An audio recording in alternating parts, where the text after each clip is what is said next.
Praise the Lord. மேவி போசேத்தோட introduction மற்றும் தாழ்மையான குணத்தை பற்றி நம்ம போன வீடியோவில் பார்த்தோம். இந்த வீடியோவில் மேவி போசேத் செய்த ஒரு தவறை பற்றி நம்ம இந்த பகுதியில் தியானிக்கலாம். தன்னுடைய உண்மையான நிலைமையை மறைக்காமல் ராஜாட்ட தன்னை தாழ்த்தின அந்த மேவி போசேத் தவறு செய்தாரா? அப்படி என்ன தவறு செய்தார்? தியானிப்போம் இந்த பகுதியில். அதற்கு முன்பதாக தாவீது ராஜாவிற்கு ஏற்பட்ட இக்கட்டான ஒரு சூழ்நிலையை பற்றி நம்ம பார்க்கலாம். தாவீது ராஜாவின் மகனாகிய அப்சலோம் தான் ராஜாவாகணுன்ற ஆசையில் தாவீதுக்கு எதிராக சதி செஞ்சு ஒரு கூட்ட இஸ்ரவேல் ஜனங்களை கூட்டிக்கிட்டு எப்ரோனில் போய் தன்னை ராஜாவாக்கும்படி ஆலோசனை சொல்கிறாரு. அப்சலோமின் திட்டம் தெரிஞ்ச உடனே தாவீது ராஜா தான் எருசலேமில் இருந்தால் அது தனக்கும் தன்னை சேர்ந்தவங்களுக்கும் ஆபத்துன்னு நினச்சி தாவீது ராஜா எருசலேமை விட்டு வெளியேற முடிவு செய்கிறாரு. அந்த சமயம் ராஜாவோட குடும்பத்தில் இருக்கக்கூடிய அத்தனை பேரும் ஊழியக்காரங்க மற்றும் ஆயிரமான ஜனங்கள் எருசலேமை விட்டு வெளியேறுறாங்க.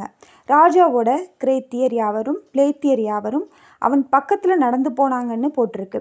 18-19 வசனம் 2 சாமுவேல் 18-19 சொல்லுது.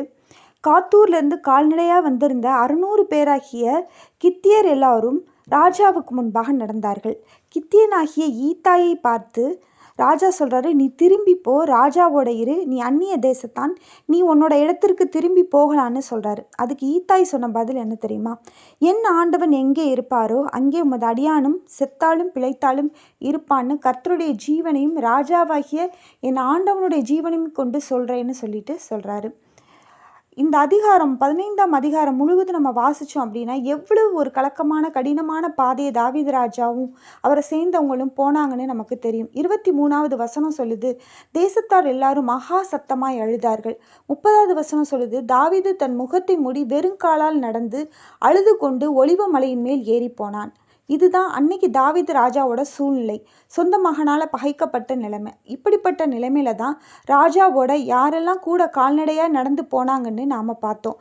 தாவீதின் ஜனங்கள் மட்டுமல்ல, வெளிநாட்டை சேர்ந்தவர்களும் நேற்று வந்தவர்களும் கூட தாவீதை பின்பற்றி எருசலேமை விட்டு கடந்து போனாங்க.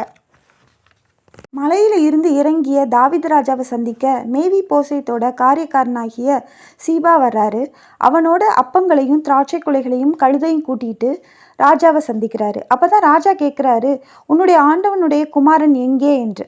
அதற்கு அவன் சொன்ன பதில், இன்று இஸ்ரவேல் வீட்டார் என் தகப்பனுடைய ராஜ்யத்தை என் வசமாய் திரும்ப பண்ணுவார்கள் என்று மேவி போசேத் சொன்னதா பதில் சொல்கிறாரு. அதாவது சவுளுடைய ராஜ்யத்தை திரும்ப பண்ணுவார்னு மேவி போசேத் சொன்னதா அந்த காரியக்காரன் சொல்கிறாரு. இது உண்மையா பொய்யான்னு தெரியாது. ஆனால் யாரோ ராஜாவை பின்தொடர்ந்து அவனோட கஷ்ட நேரத்தில் பின்தொடர்ந்தப்ப ஏன் மேவி போசேத் ராஜாவோட கூட வரல? இதுதான் மேவி போசேத் செய்த தவறு.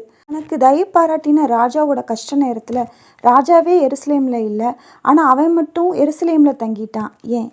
அடுத்த வீடியோவில் பார்க்கலாம். ஆமென்.